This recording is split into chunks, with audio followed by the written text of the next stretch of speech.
9.3 इसमें बेलन का आयतन, घनाभ का आयतन और घन का आयतन दिया है। प्रश्न पहला है, आपको एक बेलनाकार टैंक दिया है, ये टैंक है, इसमें स्थिति में आप पृष्ठीय क्षेत्रफल ज्ञात करेंगे या इसका आयतन ज्ञात करेंगे।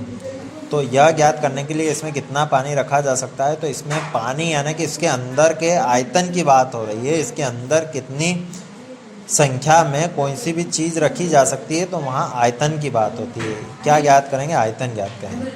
इसमें प्लास्टर करने के लिए वांछित सीमेंट की बोरियां, यानी प्लास्टर करने के लिए इसकी दीवारों से काम है हमें, तो इस दीवारों से काम करने के लिए पृष्ठीय क्षेत्रफल निकालना पड़ता है। फिर पानी भरने के लिए छोटे टैंकों की संख्या, तो ये भी आयतन से संबंधित है। ठीक है, ये प्रश्न आने जैसा नहीं है, लेकिन फिर भी ठीक। दूसरा प्रश्न भी आने जैसा नहीं है, क्योंकि इतने लेंदी प्रश्न नहीं देते हैं। हम आते हैं तीसरा। एक ऐसे घनाभ की ऊंचाई ज्ञात कीजिए जिसके आधार का क्षेत्रफल 180 सेंटीमीटर है और उसका आयतन 900 सेंटीमीटर दिया है। तो तीसरा प्रश्न आ जाते हैं। क्या दिया है इसमें कि घनाभ के आधार का क्षेत्रफल दिया है, घनाभ के आधार का क्षेत्रफल 180 सेंटीमीटर दिया है और आयतन दिया है 900 सेंटीमीटर क्यूब। घनाभ का आयतन मतलब volume of cuboid, volume of cuboid होता है L into B into H.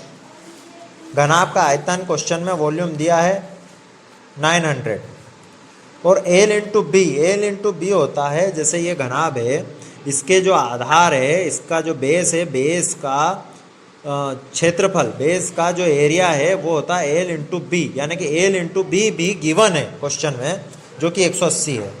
तो घनाभ का आयतन 900 L इंटू बी का मान दिया 180, एच हमें नहीं दिया है तो वे ऐसे ही रख लेंगे।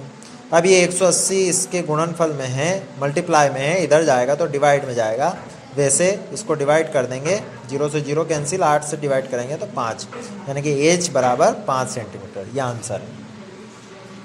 इसके बाद में तीसरा प्रश्न था, इसके बाद में हम पांचवें प्रश्न पे आ जाते हैं।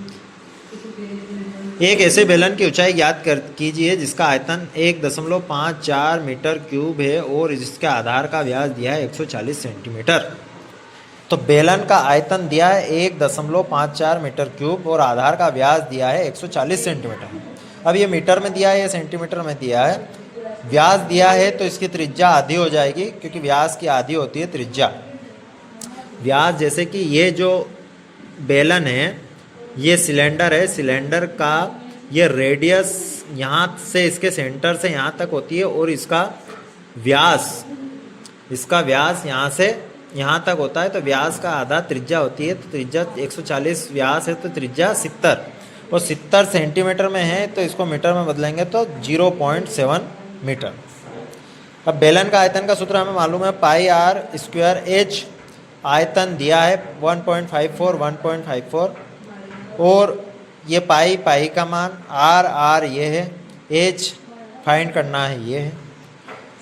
अब 1.54 है, इसके जो डिवाइड में है वो इसके मल्टीप्लाई में 7 और ये जो मल्टीप्लाई में थे एच के वो डिवाइड में आ गए।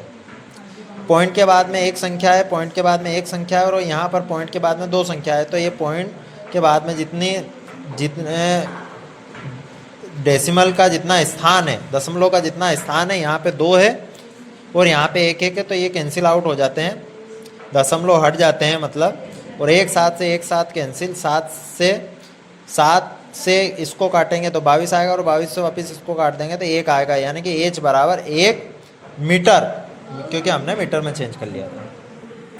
प्रश्न 8वां है, एक कुंड के अंदर 60 लीटर पानी मीटर दर से पानी गिर रहा है, इस कुंड का आयतन हमें दिया है, तो कितना टाइम लगेगा? सीधा सा प्रश्न है, कोई कठिन नहीं है। कुंड का यानी कुंड घनाभाकार है, ये प्रश्न में दिया है। ये घनाभ के आकार का कुंड है, तो 108 मीटर क्यूब इसका आयतन है। तो इसमें पानी आएगा, क्योंकि 1 मीटर क्यूब में पानी आता है 1000 लीटर, 108 मीटर क्यूब में आएगा 108 गुणित 1000।